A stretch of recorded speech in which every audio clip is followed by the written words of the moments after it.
नमस्कार प्यारे साथियों, स्वागत है आप सभी लोगों का एक बार फिर से अपने प्यारे से बिहार के number 1 educational platform Bihar board English medium के इस यूट्यूब चैनल पे।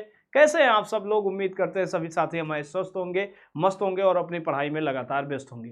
प्यारे बच्चों, आज का जो टॉपिक है, आज का जो चैप्टर हम स्टार्ट करेंगे वो चैप्टर नंबर 5 है, जिसका नाम है सरफेस केमिस्ट्री। और एक धमाकेदार क्लास आप सभी के लिए होगी, क्योंकि आज की क्लास में हम वो टॉपिक डिस्कस करने वाले हैं जो कि एग्जाम में लगातार लॉन्ग क्वेश्चन के अंतर्गत पूछा जाता है। मतलब एक ऐसा टॉपिक है जिसका एग्जाम में आना 100% सुनिश्चित होता है। जितने भी टाइप के पेपर बनते हैं, किसी न किसी टाइप के पेपर में एक क्वेश्चन आपका सब्जेक्टिव यहाँ से फंसेगा ही फंसेगा। इसलिए आप भी अगर इस क्वेश्चन को सरफेस केमिस्ट्री के लिखना चाहते हैं अच्छे से, और अच्छे से इस कॉन्सेप्ट को समझना चाहते हैं, जिससे आए हुए क्वेश्चन को आप अच्छे से एग्जाम में लिख पाएं और उसके बाद अच्छे अंक इस वाले चैप्टर से लेकर के आए, तो इसके लिए जरूरी है कि पूरे वीडियो को शुरू से लेकर के लास्ट तक देखिए। फिर क्लास की हम लोग क्या करेंगे, शुरुआत करेंगे। चलो भाई, शुरू करेंगे आज की इस क्लास को।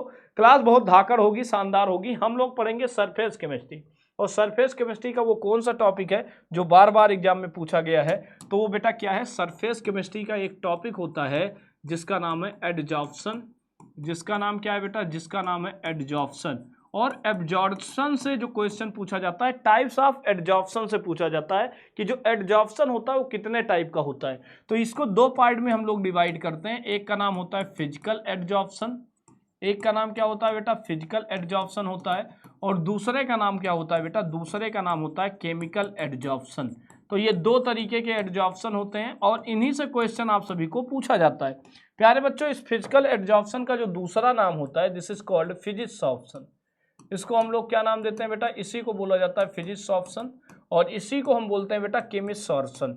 और यहां से अगर हम बात करें बेटा ना, तो इन दोनों में बेसिक डिफरेंस क्या है, ये क्वेश्चन बार बार रगड़ करके अपने बिहार बोर्ड में पूछा जाता है। तो आज हम समझेंगे कि फिजिकल एडजॉर्प्शन कब कहते हैं, केमिकल एडजॉर्प्शन क्या होता है, और इसको इफेक्ट करने वाले फैक्टर्स कौन कौन से होते हैं, वो सारी चीजें यहाँ पे डिस्कस करेंगे। तो भाई, चैनल पे अगर नए हैं तो चैनल को सबसे पहले तो यार सब्सक्राइब कर लो, वीडियो को लाइक कर दो, थोड़ा एक बार लिंक को शेयर करो यार उन सभी साथियों तक जो अभी अभी नए नए हैं इस चैनल पे, ठीक है, या फिर अभी तक नहीं ज्वाइन कर पाए। एग्जाम की बेहतरीन तैयारी के लिए अपना ये चैनल बेस्ट है, क्योंकि यहाँ पे सिर्फ इंग्लिश मीडियम का कंटेंट मिलता है, बाइलिंगुअल कंटेंट नहीं दिया जाता है। चलो भाई, शुरू करेंगे आज सबसे पहले इस टॉपिक को।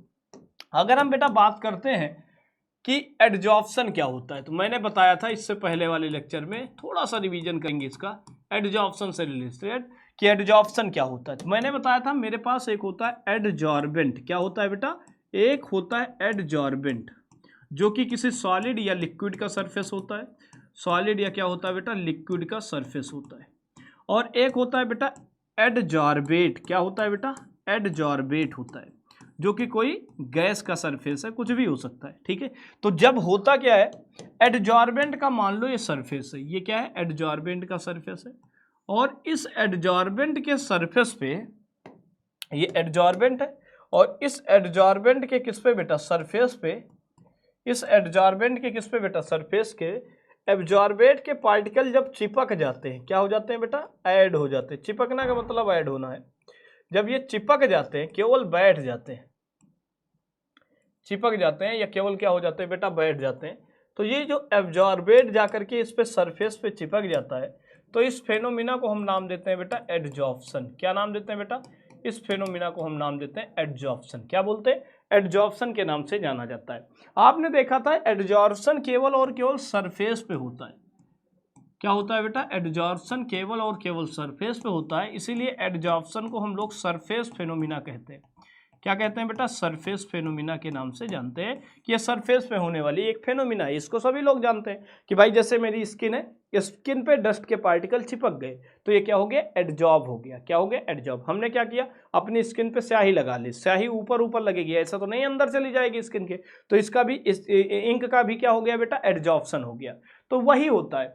तो देखो, जो सरफेस है उसको क्या बोलते हैं? एडजॉर्बेंट बोलते हैं, और जो चिपक रहा है उसे एब्जॉर्बेंट बोलते हैं। जैसे स्किन है, तो स्किन पे मैंने क्या किया है? स्किन मेरे लिए एब्जॉर्बेंट का काम करेगी, एडजॉर्बेंट का काम करेगी, जबकि जो इंक हम इस पे लगाएंगे वो किसका काम करेगी? एडजॉर्बेंट का काम करेगी। अगर इस एडजॉर्प्शन को समझने का प्रयास करें तो ये एडजॉर्प्शन दो तरीके का होता है। एक का नाम है फिजिकल। क्या होता है? फिजिकल, या इसी को बोलते हैं फिजिक्स। क्या बोलते हैं बेटा? Physics option. क्या बोलोगे बेटा? फिजिसॉर्प्शन। दूसरा होता है केमिकल, दूसरे का नाम क्या है बेटा? केमिकल, और केमिकल को बोलते हैं केमिसॉर्प्शन। क्या बोलते हैं बेटा? केमिसॉर्प्शन। क्या बोलते हैं बेटा? Chemisorption adsorption. तो ये बेटा दो तरीके के एडजॉर्प्शन मेरे पास आए, इन दोनों को हम अच्छे से समझेंगे, बड़े शानदार तरीके से समझेंगे, मजा भी आएगा। और इन दोनों में बेसिक डिफरेंस आपसे एग्जाम में पूछा जाएगा। दोनों में जो बेसिक डिफरेंस है उससे रिलेटेड क्वेश्चन अपने एग्जाम में आएंगे और उसी की जांच पड़ताल के लिए हम लोग आगे बढ़ेंगे। तैयार हो बेटा पढ़ने के लिए? तो कॉपी पेन अच्छे से खोल लेना। टॉपिक आई होप कि क्लियर हो गया कि आज का हमारा टारगेट क्या है और इस टारगेट को अचीव कैसे करना, वो सब हम यहाँ पे समझेंगे। सबसे पहले ध्यान से सुनो, अगर हम फिजिकल एडजॉर्प्शन की बात करें कि फिजिकल एडजॉर्प्शन क्या है, फिजिकल एडजॉर्प्शन, या फिर इसी को पहले लिखोगे फिजिसॉर्प्शन। क्या बोलोगे बेटा? इसको नाम दोगे बेटा फिजिसॉर्प्शन। क्या बोलोगे? इसको नाम दोगे बेटा फिजिसॉर्प्शन। अब इन दोनों पॉइंट्स को समझो। अगर कभी ऐसा होता है कि जो एब्जॉर्बेंट का सरफेस है, एब्जॉर्बेंट का जो सरफेस है और उस पे एडजॉर्बेंट जाकर के चिपक जाए, बैठ जाए, एक्युमुलेट हो जाए, लेकिन इन दोनों के बीच में जो बॉन्ड बने दैट इज कॉल्ड वांडर वाल बॉन्ड। क्या बोले?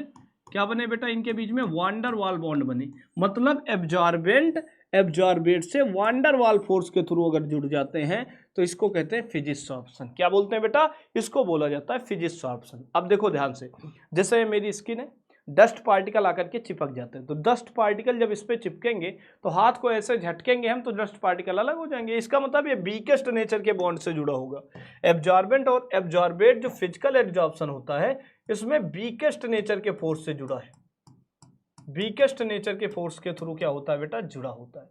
इसमें किसी तरीके की स्पेसिफिसिटी नहीं होती, स्पेसिफिसिटी नहीं होती, मतलब कोई पर्टिकुलर एब्जॉर्बेट ही एब्जॉर्बेंट पे नहीं चिपकेगा।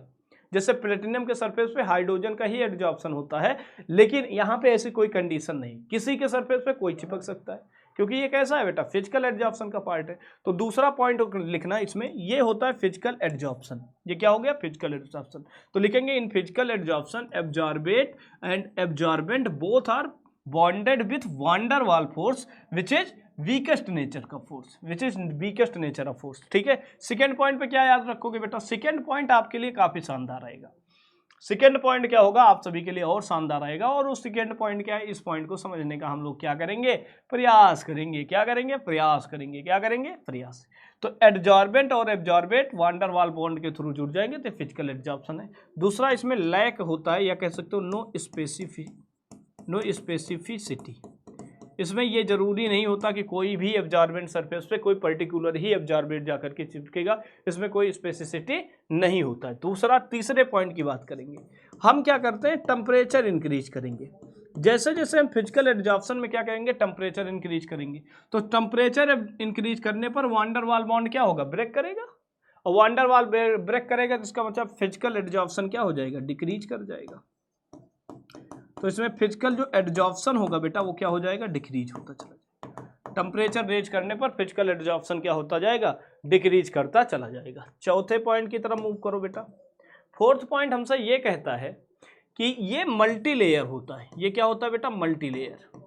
जैसे हमें पता है स्किन पे डस्ट के कई सारे लेयर पार्टिकल आपस में कनेक्टर होते जाते हैं, तो याद रखोगे फिजिकल एडजॉर्प्शन मल्टी लेयर होता है। मल्टी लेयर होता है। क्या होता है बेटा? मल्टी लेयर होता है। नेक्स्ट पॉइंट की बात करते हैं, ये कैसा है? रिवर्सिबल नेचर का है। कैसा है? रिवर्सिबल। एक बार डस्ट पार्टिकल को स्किन से हटाओगे, दूसरी बार फिर डस्ट पार्टिकल उससे चिपक जाएंगे। ठीक है। तो यहाँ पे क्या होगा? एब्जॉर्बेंट के सरफेस को छोड़ के अलग भी होगा, बाद में जुड़ भी जाएगा। तो ये किस नेचर का होता है? रिवर्सिबल नेचर का होता है। ये सारे पॉइंट याद रखोगे। इस बॉन्ड को फिजिकल एडजॉर्प्शन को ब्रेक करने के लिए, फिजिकल एडजॉर्प्शन के लिए जो हीट ऑफ एंथैल्पी चेंज होता है डेल्टा एच, ये रिक्वायरमेंट होता है 40 किलो जूल एनर्जी से लेकर के 80 किलो जूल पर मोल एनर्जी की रिक्वायरमेंट होती है। इसका मतलब लो चेंज इन एंथैल्पी होती है किसमें बेटा? फिजिकल एडजॉर्प्शन में। तो ये कुछ कैरेक्टरिस्टिक्स होती है फिजिकल एडजॉर्प्शन से लेकर के। से रिलेटेड, कि फिजिकल एब्जॉर्प्शन में एब्जॉर्बेंट से वांडर वाल फोर्स के थ्रू जुड़ा होता है, नो स्पेसिफिसिटी होती है, टेम्परेचर बढ़ाने पर फिजिकल एब्जॉर्प्शन क्या होता है बेटा, डिक्रीज हो जाता है, ये मल्टी लेयर प्रोसेस होता है, ये रिवर्सिबल प्रोसेस होता है। इसमें फिजिकल एब्जॉर्प्शन की अगर बात करते हैं तो बॉन्ड ब्रेक करने के लिए जो एंथैल्पी चेंज होता है बहुत कम लगता है, क्योंकि वीकेस्ट नेचर का फोर्स यहाँ पे एग्जिस्ट करता है।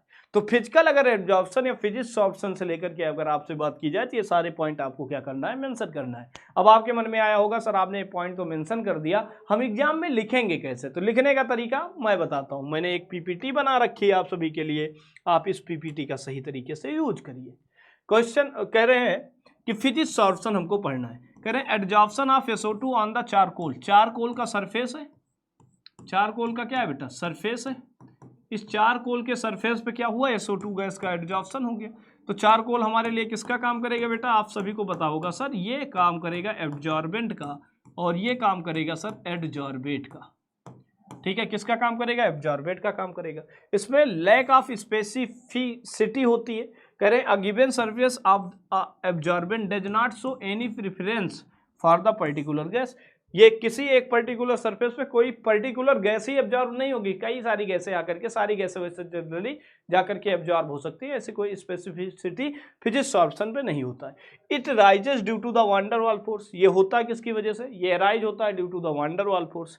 It is reversible in nature, ये कैसा है, रिवर्सिबल नेचर का है। As the surface of absorbent increases, जैसे जैसे एब्जॉर्बेंट का सरफेस इंक्रीज करोगे, मान लो तुम चारकोल का सरफेस क्या कर रहे हो, इंक्रीज कर रहे हो, तो एब्जॉर्प्शन ऑफ गैस क्या होगी, ज्यादा होगी। इसका मतलब फिजिक्स ऑप्शन क्या होगा, ज्यादा हो जाएगा। ये पॉइंट भी सही याद रखना। कह रहे हैं enthalpy of the absorption is due to the weak force of the attraction between the absorbent and adsorbate.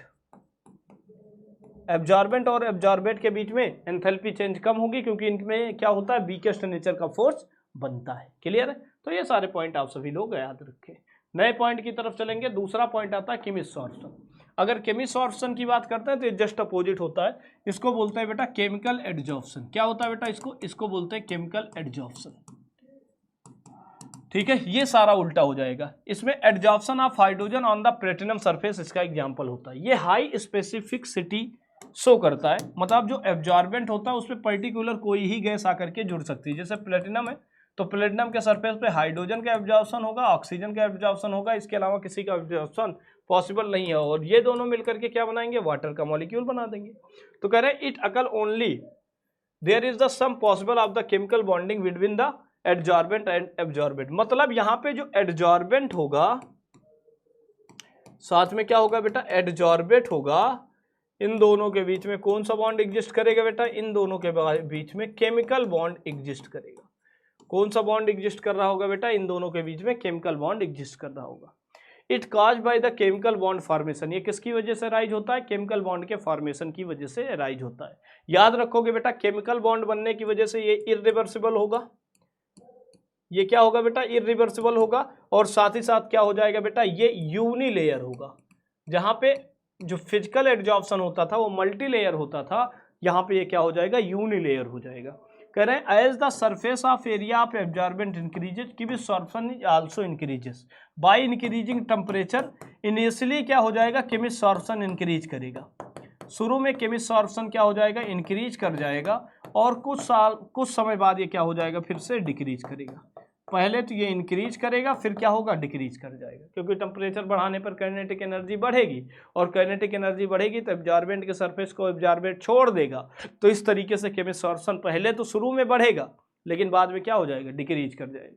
कह रहे हैं enthalpy of adsorption is relatively high due to the bond formation strong attractive force. Strong attractive force काम करता है, जिसकी वजह से enthalpy of adsorption यहाँ पे क्या होता है, कम होता चला जाता है। कंपैरेटिवली क्या होता है, ज्यादा होता है एज कंपेयर टू क्या बेटा, फिजिक्स ऑप्शन। सही है। और इसको ब्रेक करने के लिए 80 किलो जूल पर मोल से ज्यादा एनर्जी की रिक्वायरमेंट होती है। ठीक है, सारे बच्चे इस पॉइंट को ध्यान रखेंगे। अब जैसे ये क्वेश्चन अपने एग्जाम में बार बार पूछा गया है, इस क्वेश्चन को बड़ा ध्यान से पढ़ो, उसके बाद इसका रिप्लाई करो। What is the difference between the physics option and chemistry option. क्या ये क्वेश्चन कर लेंगे, एस या नो? तो आपका आंसर आना चाहिए यस। जैसे फिजिक्स ऑप्शन में क्या कहोगे, usually takes place at low temperature and decrease with increasing temperature, इसे क्या लिखोगे, it takes place at the high temperature. दूसरे पॉइंट में it is reversible, it is क्या लिखोगे, irreversible. It related to the ease of the liquefaction of gas, it extent of the adsorption is not related the liquefaction of the gas, ठीक है। It is very specific, it is highly specific, it is multi layer, it is unilayer, ठीक है। Monolayer बोले या यूनिलेयर बोले, दोनों का मतलब समान है, ठीक है। उसके बाद क्या, it does not require to any activation energy, it require to activation energy. तो ये सारे कुछ पॉइंट्स हैं जिनसे क्वेश्चन बनता है। और अगर मान लो तुम्हें ये क्वेश्चन एग्जाम में देखने को मिले तो डरिएगा नहीं, आराम से इस क्वेश्चन का आंसर करिएगा, ठीक है। कि जब एब्जॉर्बेंट के बाद साथ क्या करे, वीकेस्ट बॉन्ड से जुड़ जाए, वांडर वाल बॉन्ड से जुड़े तो उसे फिजिकल एडजॉर्प्शन, और जब एब्जॉर्बेंट के साथ केमिकल बॉन्ड से बने तो उसे केमिसॉर्प्शन के नाम से जानते हैं, ठीक है। केमिकल एडजॉर्प्शन रिवर्सिबल है, लो टेम्परेचर पे होता है, सॉरी फिजिकल एडजॉर्प्शन के लिए था कि लो टेम्परेचर पे होता है, और साथ ही साथ क्या है, रिवर्सिबल है। केमिकल क्या होता है बेटा, जस्ट अपोजिट, हाई टेम्परेचर पे होता है, और साथ ही साथ क्या होता है बेटा, इरिवर्सिबल होता है। ये मल्टी लेयर होता है फिजिकल एडजॉर्प्शन, और ये क्या होता है, यूनिलेयर होता है। तो ये सारे पॉइंट अगर मेंशन करोगे तो एग्जाम में अच्छे अंक आपको मिलेंगे। और ये क्वेश्चन लॉन्ग के पॉइंट ऑफ व्यू से मेंशन किया गया हो, तो लॉन्ग के पॉइंट ऑफ व्यू से लॉन्ग क्वेश्चन के अंतर्गत आएगा, तो बिल्कुल स्किप नहीं करना, शुरू से लेकर के लास्ट तक देखना, अच्छे से नोट्स बनाना और क्वेश्चन को सॉल्व करके आना। मिलते हैं बेटा अगली क्लास में, तब तक के लिए धन्यवाद, bye, take care, love you all.